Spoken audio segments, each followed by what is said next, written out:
Hello दोस्तों, welcome to a new video. आज इस वीडियो में हम लोग बात करेंगे इनकम टैक्स डिपार्टमेंट में 10th पास लोगों के लिए भर्ती निकली हुई है। जो भी 10th क्लास पास कर चुके हैं 18 से मतलब 18 से प्लस एज है उनका, तो इस फॉर्म को फिलअप कर सकते हैं। इसका नोटिफिकेशन कुछ इस प्रकार है और इसमें जो है से आपका एज 18 से 25 होना चाहिए, 18 साल मिनिमम एज होना चाहिए। 8 सितंबर से इसका फॉर्म फिलअप शुरू है, 22 सितंबर तक इसका लास्ट डेट है। ठीक है, अगर आपने 10th पास कर रखा है तो इसका फॉर्म फिलअप कर सकते हैं और इसका एग्जाम जो है 6/10/2024 को होगा दोस्तों। हमारे चैनल के थ्रू और इसी प्रकार के वीडियोस पाने के लिए और हमारे चैनल के वीडियोस अगर आपको हेल्पफुल लगते हो तो हमारे चैनल को सब्सक्राइब करो दोस्तों। और आप में से किसी को भी अगर हमारे थ्रू फॉर्म फिलअप वगैरह करवाना हो तो डिस्क्रिप्शन में हमारा इंस्टा आईडी और ईमेल आईडी दिया हुआ होता है, वहाँ पे आप हमें कॉन्टैक्ट कर सकते हैं और इसके बाद हम लोग आपको एक फॉर्म फिलअप एक मिनिमम कॉस्ट पे कंप्लीट कर दिया जाएगा।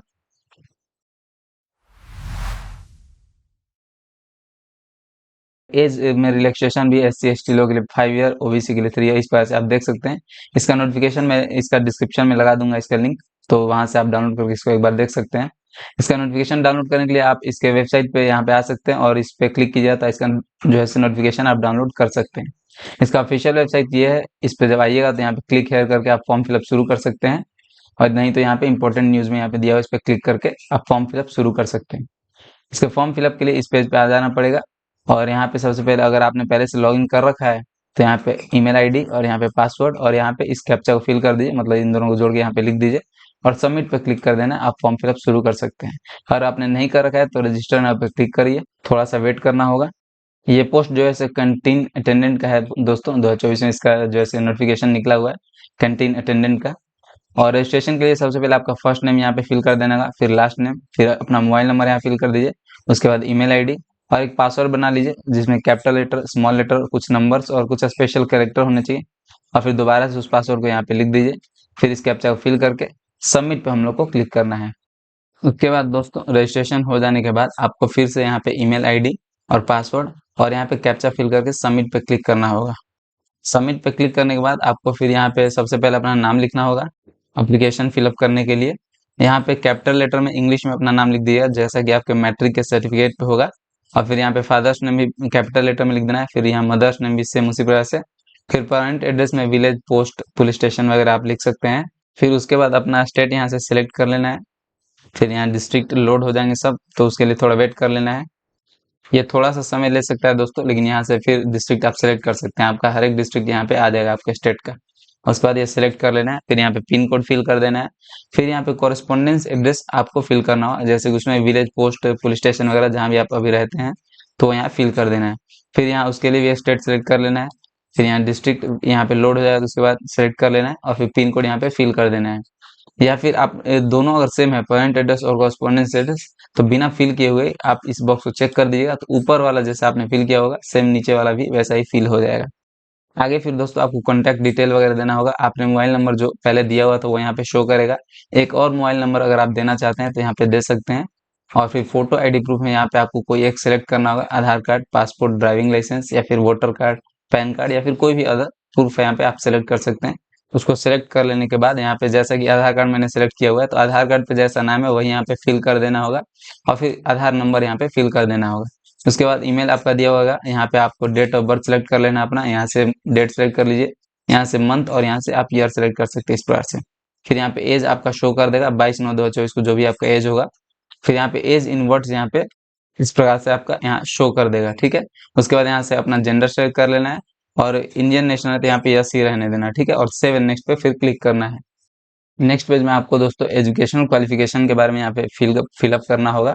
तो यहाँ पे आपके मैट्रिक सर्टिफिकेट पे जो जो सब्जेक्ट है उस सबका यहाँ पे नंबर आपको लिखना होगा, जितना भी आपका आया था हर एक सब्जेक्ट का, ऐसा नहीं कि एक भी छोड़ना नहीं है, ठीक है, नहीं तो आपका फिर एप्लीकेशन रिजेक्ट हो जाएगा, ठीक है। ऐसा आएगा, इसको क्लोज कर देना है और फिर आगे जो भी डॉक्यूमेंट्स इस पेज में अपलोड करना है सब पीडीएफ फॉर्मेट में होगा और उसका मैक्सिमम साइज 1 MB होगा, ठीक है, 1 MB से ज्यादा नहीं। और फिर जो जो भी सब्जेक्ट आपका है उसका वहाँ पे मार्क्स आपको फिलअप करना होगा। सबसे पहले यहाँ पे आपने 10th क्लास किस बोर्ड से पास किया हुआ है उसको यहाँ पे फिल करना है। फिर किस ईयर में आपने पास किया वो यहाँ पे लिख दीजिए और किस अथॉरिटी के द्वारा आपका जो सर्टिफिकेट मिला हुआ है 10th क्लास का तो वो यहाँ पे जिस भी बोर्ड वगैरह के द्वारा आपका इशू है वो यहाँ पे लिख दीजिए। फिर अपना रजिस्ट्रेशन नंबर या रोल नंबर या फिर सर्टिफिकेट नंबर कोई भी आप लिख सकते हैं।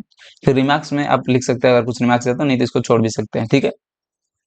फिर यहाँ पे आप जितने भी सब्जेक्ट नीचे इंटर करने वाले हैं, ठीक है, जो आपके मैट्रिक सर्टिफिकेट पे जितना भी सब्जेक्ट दिया हुआ है और जिस इसमें आपने एग्जाम दिया हुआ था उस सबका नंबर यहाँ पे लिख देना है। कितना सब्जेक्ट में आपने एग्जाम दिया था, या 5 हो सकता है या फिर किसी ने 6 सब्जेक्ट में एग्जाम दिया तो वो यहाँ पे फिल कर देना है। फिर यहाँ पे उसका टोटल मार्क्स लिख देना है, इसको यहाँ क्लोज कर देना है। 6 लिखने के बाद आएगा और फिर यहाँ पे टोटल मार्क्स, कितना मार्क्स का एग्जाम हुआ था मैथ्स में और यहाँ पे आपका आया कितना था वो यहाँ पे लिख देना है। फिर साइंस कितना मार्क्स का हुआ था वो यहाँ पे आया कितना था वो लिख देना है। फिर इसी प्रकार सोशल साइंस का लिख देना है। ये तीनों आपका मैंडेटरी सब्जेक्ट होना ही चाहिए। उसके बाद ऐड सब्जेक्ट पे क्लिक करके जो भी आपका सब्जेक्ट नेम था, जैसे आप किसी का अगर संस्कृत हो सपोज, ठीक है, तो यहाँ पे ऐसे इस प्रकार से आप लिख दीजिए, ठीक है, और उसका टोटल मार्क्स कितना का एग्जाम हुआ था और कितना आया था, ठीक है। इसी प्रकार से आप और ऐड सब्जेक्ट करके इंग्लिश सपोज था आपका अगर, तो वो यहाँ पे लिख सकते हैं, ठीक है। तो इस प्रकार से आप लिख सकते हैं। उसके बाद यहाँ पे टोटल मार्क्स और कितना आया तो वही लिख देना है। और किसी को हटाना है तो यहाँ पे रिमूव पे क्लिक करके आप उसको हटा सकते हैं। यहाँ पे हर एक सब्जेक्ट का मार्क्स फिल करने के बाद टोटल नंबर यहाँ पे लिख देगा और आपका जितना आया तो वो यहाँ पे लिख देगा, ठीक है, और परसेंटेज आपका यहाँ पे दिखा देगा। इसको आपको कंफर्म कर देना होगा, यस कर देना होगा। फिर हाईएस्ट एजुकेशन क्वालिफिकेशन, जो आपने हाईएस्ट एजुकेशन क्वालिफिकेशन अभी मतलब कर चुके हैं वो यहाँ पे सेलेक्ट करना होगा। जैसे किसी का 12th होगा, ग्रेजुएट, या फिर जो भी आपने कर रखा है उसको सिलेक्ट कर लीजिए। आगे आपको अपना कैटेगरी सिलेक्ट कर लेना होगा, जिस भी कम्युनिटी से आप बिलोंग करते हो वो सिलेक्ट कर लीजिए। फिर यहाँ पे कैटेगरी सर्टिफिकेट, कम्युनिटी सर्टिफिकेट जिसको बोलते हैं, तो यहाँ पे अपलोड कर सकते हैं, जिसको कास्ट सर्टिफिकेट भी आप, ठीक है, जैसे ओबीसी अगर है कोई तो एनसीएल सेंट्रल वाला यहाँ पे अपलोड कर दीजिए। फिर आगे यहाँ अगर आप एज रिलैक्सेशन ले रहे हैं तो यस कर सकते हैं। एज रिलैक्सेशन मतलब एक सर्विसमैन की तरह या फिर गवर्नमेंट एम्प्लॉय की तरह अगर ले रहे हैं तो यस कर सकते हैं, नहीं तो नो रहने दीजिए। और उसके बाद सेव एंड नेक्स्ट पे क्लिक कर देना है। और यहाँ पे दोस्तों चूज फाइल पे जो भी आप डॉक्यूमेंट चूज करेंगे पीडीएफ फॉर्मेट में होना चाहिए, और उसके बाद अपलोड पे क्लिक कर दिया, ठीक है, नहीं तो वो अपलोड नहीं होगा और अपलोडिंग ऐसा शो करेगा, कुछ देर बाद अपलोडेड लिख देगा, उसके बाद सेव एंड नेक्स्ट पे क्लिक कर देना है। देखिए इस प्रकार से फाइल सक्सेसफुली अपलोडेड आ जाएगा, ओके कर देना है। उसके बाद ही यहाँ पे सेव एंड नेक्स्ट पे क्लिक करना है। फिर नेक्स्ट पेज में दोस्तों स्टेप 3 में आ जाएंगे। यहाँ पे हम लोग को जो भी डॉक्यूमेंट अपलोड करना हो पीडीएफ फॉर्मेट में, और फोटो और सिग्नेचर जेपीजी या फिर पीएनजी फॉर्मेट में आप अपलोड कर सकते हैं। और हर एक फाइल लेजिबल एंड क्लियर होना चाहिए, मतलब साफ सुथरा होना चाहिए उस पर, नहीं तो रिजेक्शन हो जाता है। और 1 MB से कम का साइज होना चाहिए हर एक डॉक्यूमेंट का। तो सबसे पहले यहाँ पे आपको चूज फाइल पे क्लिक करके अपना फोटो अपलोड कर देना है, जेपीजी पीएनजी फॉर्मेट में होना चाहिए। और यहाँ पे फिर उसके बाद अपलोड पे जरूर क्लिक करना है, ठीक है। और फिर मैट्रिक सर्टिफिकेट यहाँ पे चूज फाइल पे क्लिक करके अपलोड कर दीजिए, मैट्रिक का मार्कशीट, और फिर अपलोड पे क्लिक कर दीजिए। फिर यहाँ पे फोटो आईडी प्रूफ जो आपने दिया हुआ होगा, आधार कार्ड, ठीक है, पहले जो यहाँ पे लिखे हुए थे, उसको यहाँ पे चूज फाइल पे क्लिक करके अपलोड पे क्लिक कर देना है।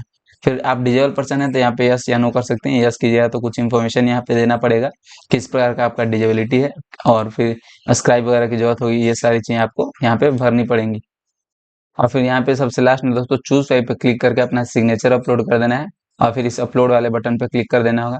फिर अपना प्लेस का नाम लिख दीजिए जहाँ से भी आप फॉर्म फिलअप कर रहे हैं, और डेट यहाँ पे लिखा हुआ रहेगा, सेव एंड प्रीव्यू पे फिर उसके बाद हम लोग को क्लिक करना है। उसके बाद दोस्तों आपको यहाँ पे सक्सेस लिख देगा, ओके यहाँ पे कर देना है। और उसी पेज में आपको सबसे नीचे आ जाना होगा, यहाँ पे प्रीव्यू द एप्लीकेशन एक ऑप्शन दे रहा है, इस पर क्लिक करना होगा। उसके बाद आपका पूरा एप्लीकेशन यहाँ पे दिखा देगा, जो जो आपने अभी तक फिल किया हुआ था हर एक इन्फॉर्मेशन यहाँ पे दिखा देगा। एक बार अच्छे से इसको दोस्तों मिला लेना है, क्योंकि यहाँ पे कुछ गलती होने के बाद फाइनल सबमिट आप कर रहे हैं, तो अगर कुछ गलती है तो क्लोज कर सकते हैं और प्रीवियस पे जाके यहाँ पे आप सुधार कर सकते हैं उसमें, ठीक है। सब सही है तो यहाँ पे फाइनल सबमिट पे क्लिक कर देना है। फाइनल सबमिट करने के बाद दोस्तों इस तरह से लिखेगा the form has been successfully submitted, मतलब फॉर्म सबमिट हो गया है, लेकिन ईमेल नहीं भेजा जा चुका, इसलिए यहाँ पे क्रॉस दिखा रहा है। उसमें आपको कोई दिक्कत नहीं है, ईमेल आपका बाद में भी आ जाएगा, ठीक है। अगर ईमेल अभी चला गया तो अच्छा है, यहाँ पे ओके हम लोग को कर देना है। और डाउनलोड एप्लीकेशन का यहाँ एक ऑप्शन दे रहा है, इस पर क्लिक करके हम लोग को अपना एप्लीकेशन डाउनलोड कर लेना है। डाउनलोड कर लेने के बाद दोस्तों आपका फॉर्म फिलअप जो है कंप्लीट हो गया है। और भी अगर आपको कोई प्रॉब्लम हो तो हमें कमेंट सेक्शन में जरूर बताइएगा, और हमारे चैनल को सब्सक्राइब करें दोस्तों। Thank you.